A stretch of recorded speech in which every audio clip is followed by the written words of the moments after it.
1936 году рабочие на заводе в Багдаде нашли глиняный горшок возрастом 2000 лет. Внутри медный цилиндр, железный стержень и следы кислоты.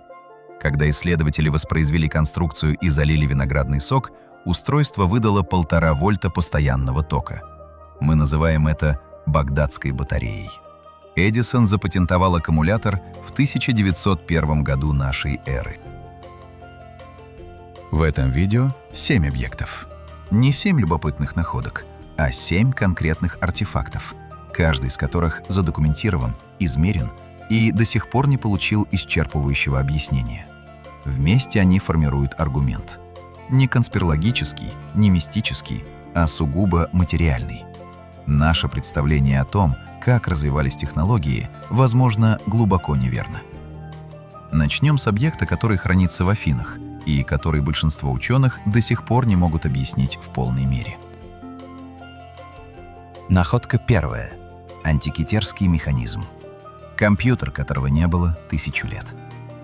В октябре 1900 года греческий водолаз Элиас Стадиатис нырнул у небольшого острова Антикитера в Эгейском море. Там, где проходил древний торговый маршрут между Критом и материковой Грецией. На глубине около 45 метров он обнаружил остатки римского торгового корабля, затонувшего приблизительно в 70 году до нашей эры. Среди амфор, бронзовых статуй и предметов роскоши, предназначавшихся, судя по всему, для состоятельного покупателя на севере, лежал невзрачный кусок окислившегося металла размером с обувную коробку. Никто не понял, что это такое. Артефакт отправили в Национальный археологический музей Афин, где он пролежал нераспознанным почти 30 лет. Просто еще один фрагмент античного мусора в запасниках. Когда в 1902 году исследователь Валериос Стаис наконец заметил на поверхности следы шестеренок, его коллеги поначалу решили, что он ошибается. Шестеренок в античном мире быть не могло. Когда ученые вскрыли корпус и начали систематическое изучение, картина оказалась обескураживающей. Внутри находилось не менее 37 бронзовых шестеренок с нарезными зубьями, собранных в точную дифференциальную передачу. Исследования, проведенные в 2006 году группой профессора Тони Фрита из Университетского колледжа Лондона совместно с греческими коллегами, с применением рентгеновской томографии высокого разрешения и трехмерного поверхностного сканирования, позволили впервые полностью восстановить функции устройства. Механизм одновременно отслеживал положение Солнца и Луны на зодиакальном круге, предсказывал солнечные и лунные затмения с учетом так называемой аномалии орбиты Луны, неравномерности ее движения, моделировал видимое движение как минимум 5 известных тогда планет и рассчитывал 4-летний цикл панеллинских игр. На задней крышке устройства сохранилась инструкция, текст, объясняющий, как пользоваться механизмом. Это не ритуальный предмет и не украшение. Это инженерный инструмент с руководством пользователя. Датировка устройства приблизительно 150-100 год до нашей эры. Сопоставимая механическая сложность. Дифференциальные шестеренки с аналогичным числом ступеней передачи и сравнимой точностью изготовления. Появятся в европейских астрономических часах не раньше XIV века нашей эры. Разрыв составляет около 1400 лет. Для понимания масштаба, это больше, чем время, отделяющее нас от эпохи крестовых походов. Механик, создавший антикитерский механизм, опередил европейскую часовую традицию на срок больше, чем весь период от Средневековья до наших дней. И при этом мы не знаем его имени. Мы не знаем, где находилась его мастерская. Мы не знаем, был ли он один. Официальная наука не отрицает существование механизма и не сомневается в датировке. Это было бы невозможно при наличии физического артефакта, хранящегося в музее и доступного для изучения. Вопрос, который остается открытым, звучит иначе. Это был единичный гений, случайная вершина традиции, от которой не сохранилось ничего больше? Или за ним стояла целая школа, целая инженерная культура, следов которой мы просто не нашли? Александрийская библиотека сгорела. Большинство античных механических текстов утрачены безвозвратно. Из трактатов Ктесибия Александрийского, который конструировал сложнейшие гидравлические машины в III веке до нашей эры, до нас дошли только пересказы. Ни одного оригинального текста. Архимед описывал астрономические сферы с движущимися планетами. Все описания утрачены. Что еще лежит на дне Средиземного моря? И что сгорело, не оставив даже следов на дне? Находка вторая. Серапеум Саккары. Завод, которого не должно быть. В 1851 году французский египтолог Агюст Мариет начал раскопки в Саккаре, некрополе к югу от Каира, где на протяжении тысячелетий хоронили фараонов, вельмож и священных животных. Он искал Серапеум, легендарный подземный комплекс, упомянутый греческим географом Страбоном, и нашел его почти случайно, заметив ряд сфинксов, наполовину занесенных песком. Под землей открылся лабиринт туннелей, вырубленных в известняке, общей длиной около 300 метров. В боковых нишах стояли 24 гранитных саркофага, погребальные камеры для священных быков Аписа, которых египтяне почитали как земное воплощение бога Птаха. Мариет был потрясен масштабом, но подлинное потрясение пришло позже, когда начали измерять. Каждый саркофаг вырезан из цельного блока асуанского гранита, розового, крупнозернистого, с вкраплениями кварца и полевого шпата. По шкале Мооса этот материал имеет твердость около 6-7 единиц. Он тверже большинства остальных инструментов и поддается механической обработке с трудом даже при использовании современного алмазного оборудования. Средний вес каждого контейнера около 70 тонн. Вес крышки отдельно около 27 тонн. Суммарная масса 24 комплектов превышает 2000 тонн гранита, добытого, обработанного и доставленного из Асуана. Примерно 900 километров вверх по Нилу. Это логистическая задача, требующая сотен людей, лет работы и системы управления, которую мы не можем документально восстановить. Но даже это не самое трудное для объяснения. Инженер и исследователь Кристофер Дан, изучавший контейнеры с профессиональным метрологическим оборудованием, зафиксировал то, что превращает эти объекты из впечатляющих в необъяснимые. Внутренние поверхности полированы до отклонения от геометрической плоскости не более 0,002 мм.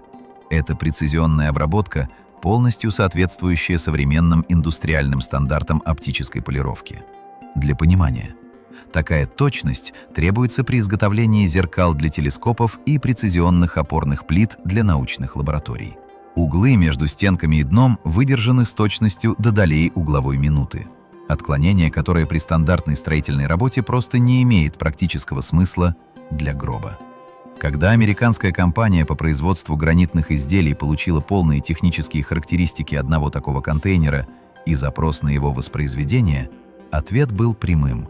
При современном оборудовании, алмазных фрезах, станках с числовым программным управлением, лазерных измерительных системах, изготовление одной такой единицы потребует нескольких месяцев непрерывной работы специализированного завода.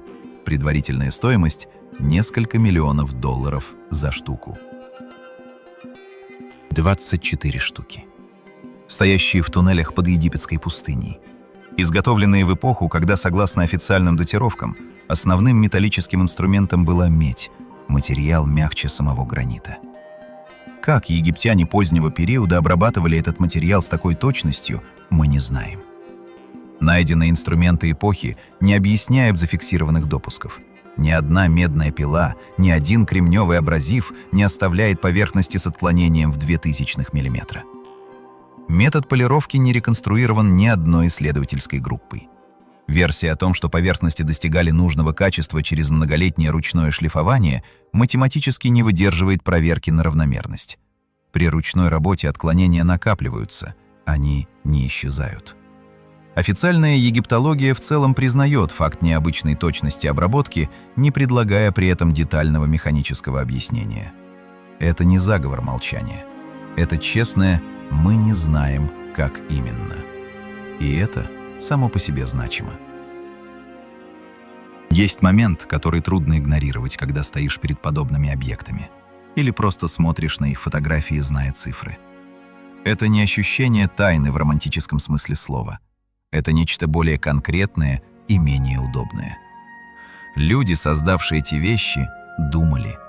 Они решали инженерные задачи с конкретными параметрами. У них были цели, инструменты, профессиональные традиции, система передачи навыка от мастера к ученику. Они не были наивны, не были примитивны. Они были специалистами в своем деле, настолько глубоко ушедшими в свою практику, что достигали результатов, которые мы сегодня не можем воспроизвести теми средствами, которые им формально приписываем. Мы отделены от них тысячами лет, и большая часть того, что они знали, не записана, не сохранилась, не дошла ни в каком виде. Это не мистика, это потеря. Самая обычная, материальная, необратимая потеря. Библиотеки горят, города разрушаются, мастерские исчезают вместе с последним мастером. Знание не накапливается само по себе. Оно требует непрерывной цепи людей, которые его хранят и передают. И когда эта цепь рвется, она рвется навсегда. Находка третья. Дамасская сталь. Металлургия, которую мы утратили. До середины XVIII века любой опытный торговец оружием от Лондона до Багдада мог с закрытыми глазами отличить дамасский клинок от обычного. Ни по весу и ни по форме, по характеру поверхности. Сталь демонстрировала волнистый, почти текучий узор, темные светлые полосы, перетекающие друг в друга, как рябь на воде. Оружейники называли его узором Мухаммада или лестницей в рай, в зависимости от конкретного рисунка. Это было не украшение и не случайность. Узор был прямым следствием внутренней структуры металла, и именно эта структура делала клинок тем, чем он был. Он сохранял остроту заточки значительно дольше стандартных стальных изделий своего времени, гнулся под нагрузкой без разрушения и при этом не терял твердости режущей кромки. Два этих свойства, гибкость и твердость, в обычной стали взаимно исключают друг друга. Дамасский клинок объединял их в одном изделии. Производство концентрировалось в регионе между Сирией и северо-западной Индией, где добывался специфический сорт железной руды – вудс или индийский булат. Затем, приблизительно в 750 году, традиция прервалась. Не угасла постепенно, именно прервалась. Рецепт был утрачен полностью, и в течение следующих 2,5 столетий никому не удавалось воспроизвести ни характерный узор, ни уникальное сочетание механических свойств. Европейские металлурги XIX века, в том числе выдающийся английский ученый Майкл Фарадей, предпринимали систематические попытки. Безуспешно. В 2006 году группа материаловедов из Дрезденского технологического университета под руководством профессора Петера Пауфлера опубликовала в журнале Nature результаты, изменившие понимание этой загадки. Ученые применили просвечивающую электронную микроскопию к фрагментам исторических дамасских клинков и обнаружили внутри металла структуры, существование которых в средневековой стали прежде никто не предполагал. Углеродные нанотрубки диаметром около 50 нанометров и цементитные нановолокна, вытянутые вдоль направления ковки. Нанотрубки — это цилиндрические молекулярные структуры из атомов углерода, образующие решетку с исключительными механическими свойствами. Они одновременно прочнее стали и гибче большинства органических материалов. В современной лаборатории их синтезируют при температурах свыше 1000 градусов Цельсия в контролируемой атмосфере с применением металлических катализаторов. В средневековой кузнице Дамаска этого, разумеется, не было. И тем не менее, нанотрубки там есть. Равномерно распределенные, правильно ориентированные, встроенные в металлическую матрицу так, словно кто-то намеренно проектировал армированный композит. Механизм их формирования приковки в условиях Средневековья не воспроизведен до сих пор. Несколько независимых металлургических групп Германии, США и Японии предпринимали попытки воссоздать процесс, отталкиваясь от исторических описаний и анализа состава руды вудс. Ни одной из них не удалось получить идентичную микроструктуру с теми же нанотрубками, той же ориентацией волокон, тем же распределением по объему металла. Некоторые исследователи предполагают, что ключевую роль играли микропримеси в конкретных месторождениях руды – ванадий, молибден, хром в концентрациях, которые средневековый кузнец не измерял и не контролировал, но интуитивно учитывал, выбирая материал. Другие указывают на специфические органические добавки при ковке – листья определенных растений, кору конкретных деревьев, упомянутые в разрозненных исторических источниках. Вероятнее всего, ответ включает все это одновременно – конкретную руду, конкретный органический флюс, конкретную последовательность нагревов и охлаждений, конкретный ритм ударов. Систему, которую мастер знал телесно, руками, слухом, зрением, и которая нигде не была записана, потому что в этом не было нужды. Она передавалась от учителя к ученику прямо у наковальни. Это не значит, что кузнецы Дамаска знали о нанотрубках. Они не знали слова «нанотрубка», так же, как пекари не знают слова «ферментация». И тем не менее производили ее тысячи лет. Это значит другое. Их практика – определенные руды, определенные температурные режимы, определенная последовательность ковки, передававшаяся через поколения проб, наблюдений и молчаливого мастерства, производила структуру, которую современная материаловедческая наука классифицирует как наноинженерию. Они достигали этого эмпирически, без понимания молекулярного механизма, без приборов, без формул. И когда цепочка передачи знания прервалась, когда последний мастер умер, не передав свое искусство, или когда торговые пути, поставлявшие нужную руду, были перекрыты войной, прервалась навсегда. Мы смотрим на результат под электронным микроскопом, мы видим структуру, мы не можем ее воспроизвести. Сколько нам еще ждать?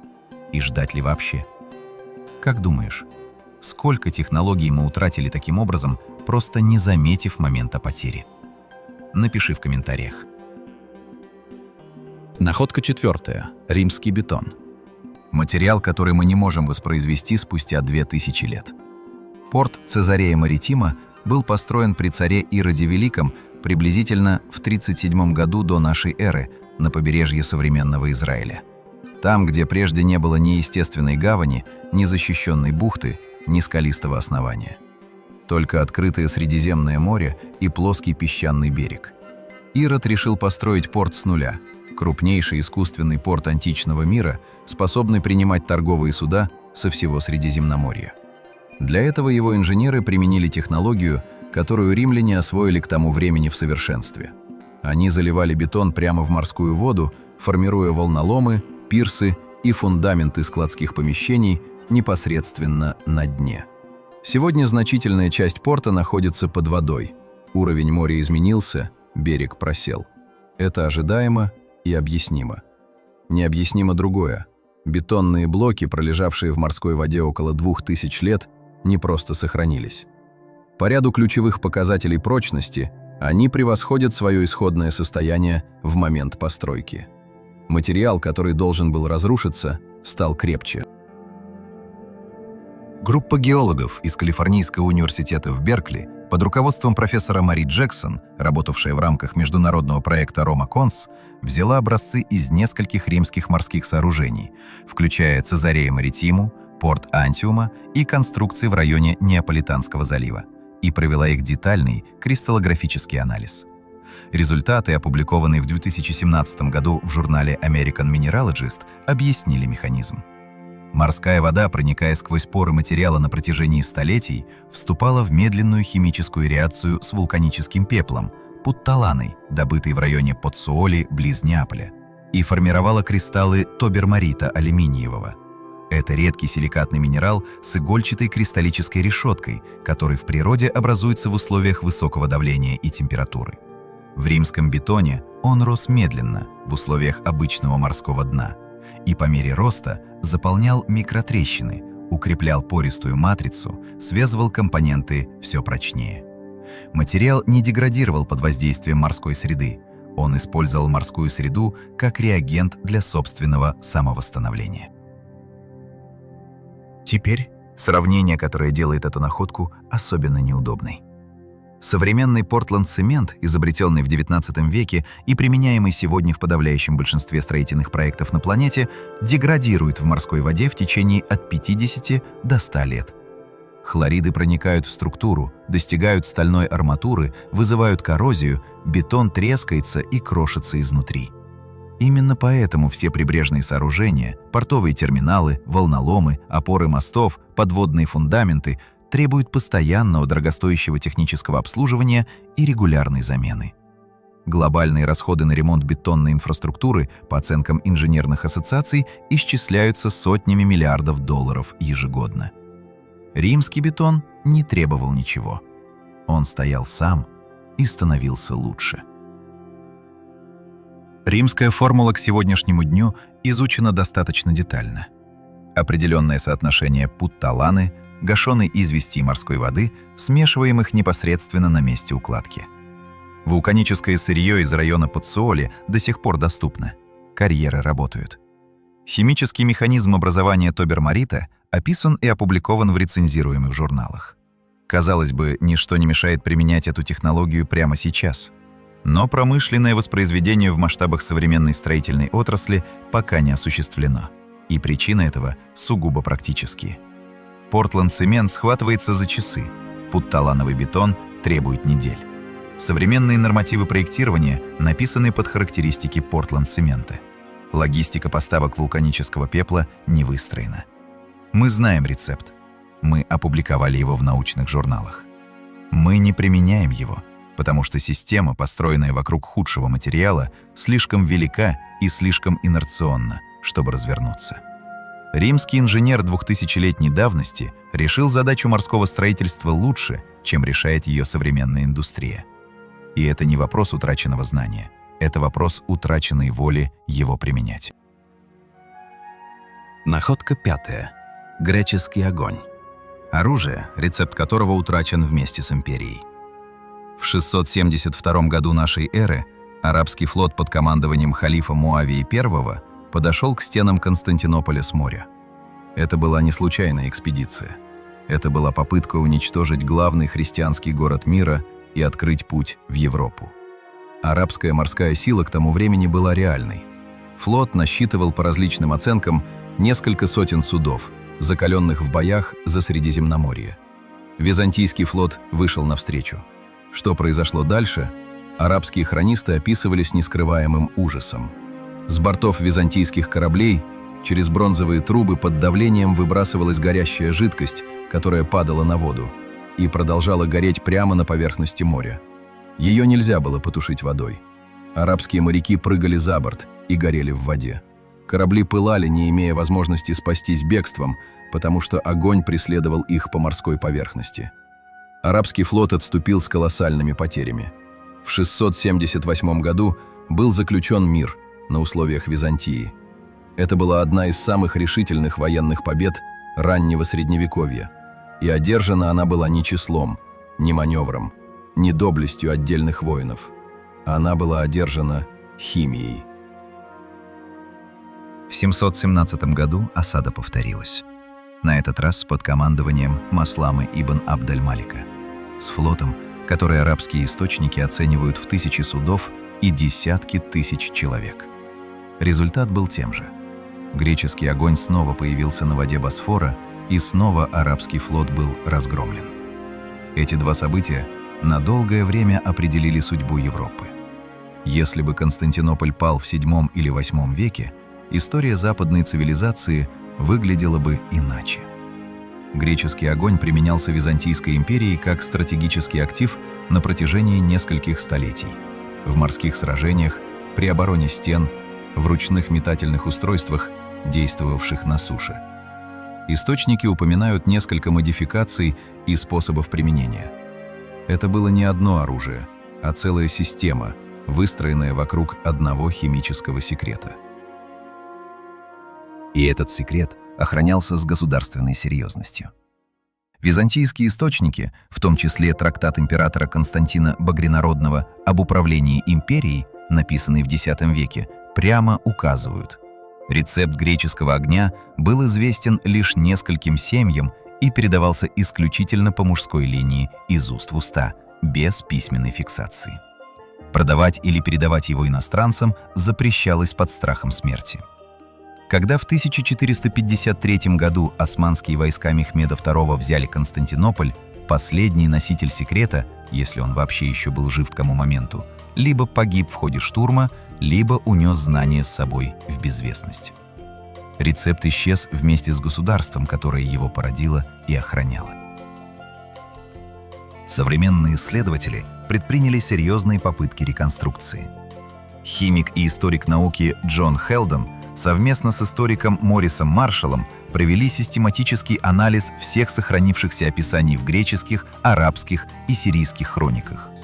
Наиболее вероятный состав, по их заключению, включает сырую нефть или нефтяную смолу в качестве основы, серу как окислитель, негашенную известь, которая при контакте с водой выделяет тепло и способна инициировать воспламенение, и, возможно, смоляные компоненты для регулирования вязкости. Механизм подачи под давлением через бронзовые трубы с подогревом описан в нескольких источниках достаточно детально, чтобы его общий принцип был понятен. Но ни одна из предложенных реконструкций не воспроизводит все задокументированные свойства одновременно. Главное из них — способность гореть непосредственно на поверхности морской воды при контакте с ней, не гасясь и не рассеиваясь, остается химически необъясненным при любом известном сочетании перечисленных компонентов. Что именно обеспечивало эту характеристику? Устойчивое горение на воде в открытом море, при волнении, при попытках противника тушить пламя, мы не знаем. Иногда передача знания — это политическое решение, а не культурный процесс. Греческий огонь не был забыт постепенно, не угас по мере того, как мастера уходили на покой, не растворился в общем упадке цивилизации. Его намеренно держали закрытым, как государственную тайну первого порядка, как ядерный код средневекового мира. И когда государство, выстроившее систему этой секретности, перестало существовать за один день, 29 мая 1453 года, исчезла и система, и секрет вместе с ней. Это ставит вопрос, выходящий за пределы одного оружия и одной империи. Сколько технологий погребено не под руинами угасших цивилизаций, а под руинами конкретных государств, тех, что пали немедленно, а в один день, унеся с собой все, что намеренно не доверяли бумаге.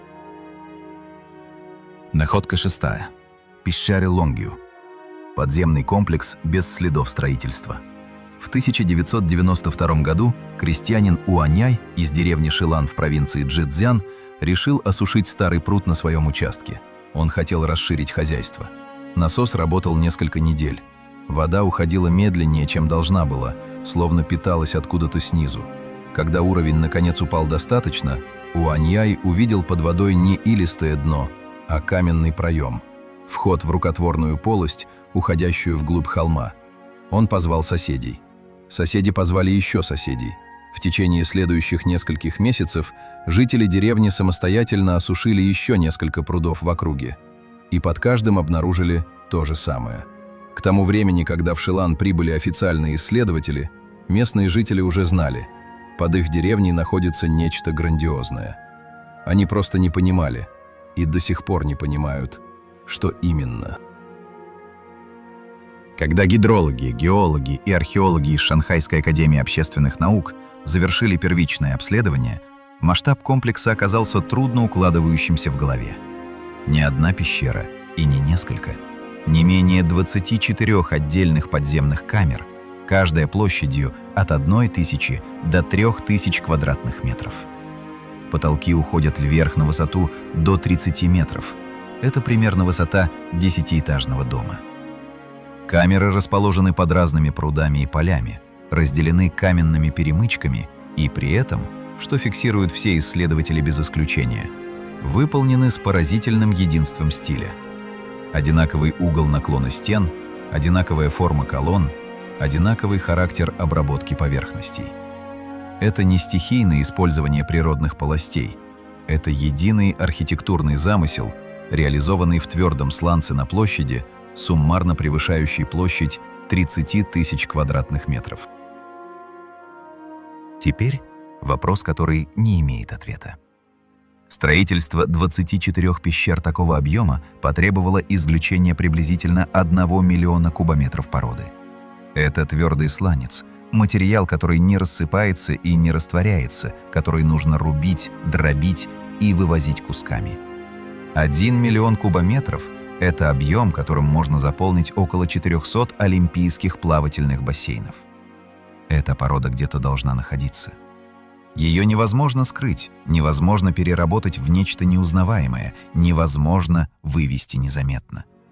Но ни в ближайших окрестностях Шилана, ни в радиусе нескольких километров, ни в каких-либо исторических свидетельствах не обнаружено ни единого фрагмента, который можно было бы идентифицировать как отвал от строительства этих пещер. Китайские исследователи проводили аэрофотосъемку, геофизическое зондирование, изучали почвенный состав в округе. Порода исчезла. Куда – неизвестно. Датировка комплекса по косвенным признакам, керамическим фрагментам, найденным в отложениях, и характеру инструментальных следов на стенах указывает приблизительно на 2000 год тому назад, то есть на период поздней династии Хань или предшествующую ей эпоху. Стены пещер покрыты равномерными параллельными насечками, нанесенными под углом около 45 градусов к вертикали. Насечки идут непрерывными полосами на протяжении десятков метров, с регулярностью, которую крайне трудно объяснить ручной работой в условиях пещерного пространства. В темноте, без возможности отступить и оценить результат с расстояния, без фиксированных направляющих. Такая равномерность характерна для механического или направляемого инструмента. Какого именно, не установлено. При этом ни один из инструментов, известных археологам применительно к данному региону и данному периоду, не объясняет зафиксированного характера обработки поверхности. Шанхайская академия общественных наук работала на объекте с середины 90-х годов прошлого века. Исследователи изучили все доступные исторические архивы провинции Чжэцзян, имперские записи, местные хроники, земельные документы, военные реестры. Ни один из них не упоминает строительство подземного комплекса в этом районе.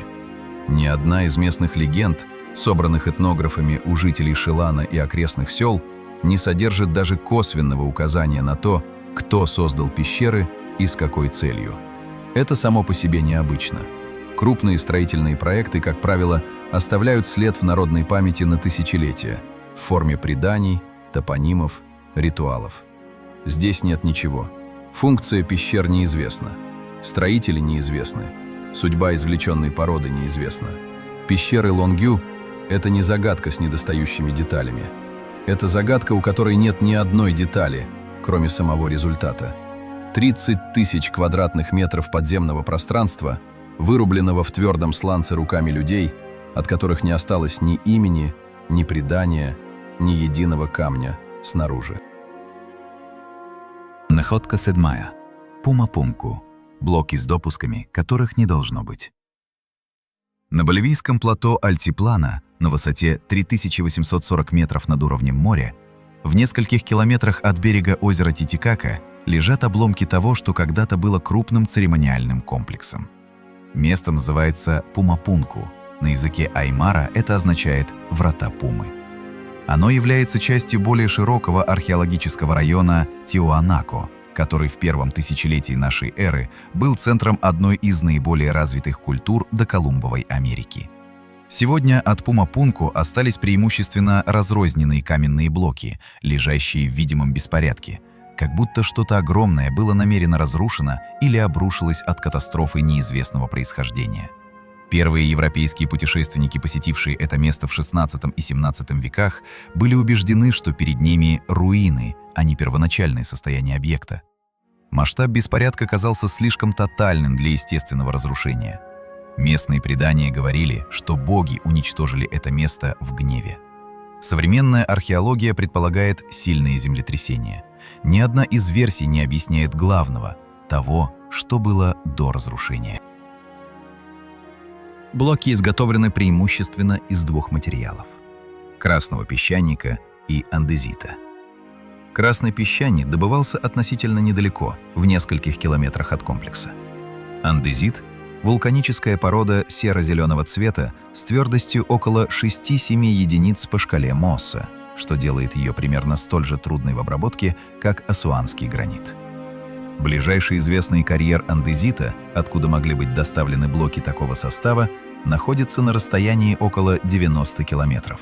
По пересеченному высокогорному рельефу, без колесного транспорта, без тягловых животных, пригодных для перевозки тяжелых грузов в этом регионе в данный период.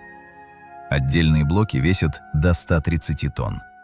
Вопрос о том, как именно их транспортировали, остается предметом дискуссии среди исследователей, но сам факт транспортировки отрицать невозможно. Блоки здесь, а карьер там. Это поразительное логистическое достижение, но оно не самое трудное для объяснения в Пумапунку. Исследователь и инженер Арнольд Колум, работавший на объекте с точными измерительными инструментами, зафиксировал на ряде андезитовых блоков детали обработки, которые не вписываются ни в один известный технологический контекст данной культуры и данной эпохи. Во-первых, прямолинейные канавки шириной около 6 мм, прорезанные в твердом андезите с постоянной глубиной на всем протяжении длины блока, без нарастания, без отклонений, без следов коррекции. В современном машиностроении такой результат достигается фрезерованием с фиксированной подачей инструмента. При ручной работе резцом по твердому камню глубина реза неизбежно варьируется, рука устает, угол меняется, материал сопротивляется неравномерно. Здесь этого нет. Во-вторых, прямые углы между смежными плоскостями блоков с отклонением, которое Колум оценил в доли градуса, то есть точность, требующая либо постоянного контроля прецизионным угломером в процессе работы, либо механического направляющего устройства, обеспечивающего геометрию автоматически. В-третьих, симметричные выемки N-образного сечения, повторяющиеся на нескольких блоках с идентичными пропорциями. Функция этих выемок не установлена. Предположения варьируются от крепежных элементов, удерживавших металлические скобы, до монтажных направляющих при сборке конструкции. Ни одно из предположений не подтверждено прямыми свидетельствами. Геолог Алексей Вранич из Университета Висконсина, проводивший многолетние полевые исследования в Тиуанака и Пумапунку, в своих публикациях характеризует технологическую сложность обработки андезитовых блоков как значительно превышающую то, что известно об инструментальной базе создателей памятника. Эта формулировка осторожная, академическая, но за ней стоит конкретный разрыв.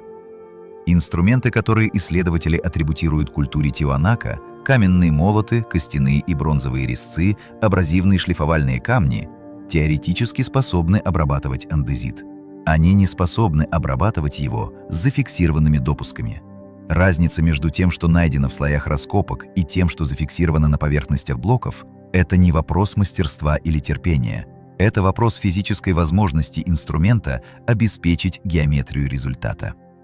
Датировка комплекса по-прежнему остается дискуссионной.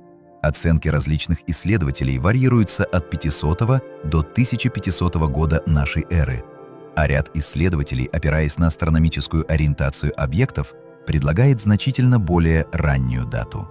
Консенсуса нет. Кто именно обрабатывал андезит, каким инструментом и в рамках какой технологической традиции, предметом научного согласия не стало до сих пор. Пумапунку стоит на высоте почти 4000 метров над уровнем моря, где разряженный воздух затрудняет физический труд, где ночные температуры опускаются ниже нуля круглый год, где нет леса для строительных лесов и нет рек, пригодных для сплава грузов. Люди, работавшие здесь, решали не одну трудную задачу, они решали одновременно десяток. И в условиях всех этих ограничений они оставили в твердом вулканическом камне канавки глубиной в несколько миллиметров, выдержанные с точностью, которую мы привыкли считать продуктом промышленной революции. Мы не знаем их имен, мы не знаем их языка, мы не знаем их инструментов. Мы знаем только результат, и то, что результат этот не должен существовать согласно всему, что мы знаем о технологиях данной эпохи и данного региона. Блоки лежат на плато и никуда не торопятся. Они ждут объяснения, которое пока не пришло. Что объединяет эти 7 объектов? Не тайна, факты. Не отсутствие объяснений, их недостаточность. Антикитерский механизм реален и датирован. Дамасская нанотрубка задокументирована. Римский бетон проанализирован. Во всех случаях разрыв между зафиксированным результатом и известными нам средствами его достижения остается незакрытым. Мы привыкли думать о прогрессе как о прямой линии. Каменный век, бронзовый, железный, промышленный, цифровой. Линия движется только вперед. Но эти объекты предполагают иную модель. Пики и провалы, достижения, которые не передавались дальше, традиции, которые обрывались вместе с теми, кто их хранил. Знание не является самосохраняющимся. Оно требует непрерывной цепи людей, которые его передают. Когда цепь рвется, рвется и знание. Прямо сейчас в подземных галереях Саккары стоят гранитные ящики весом по 70 тонн. Поверхность каждого отполирована до отклонения в 0,02 мм. Они стояли там, когда строили Рим. Стояли, когда он пал. Стоят сейчас. И мы до сих пор не вполне понимаем, как их сделали. Если бы наша цивилизация исчезла сегодня, что из того, что мы умеем делать, следующие люди не смогли бы воспроизвести через 1000 лет, просто потому что не поняли бы, как это работает.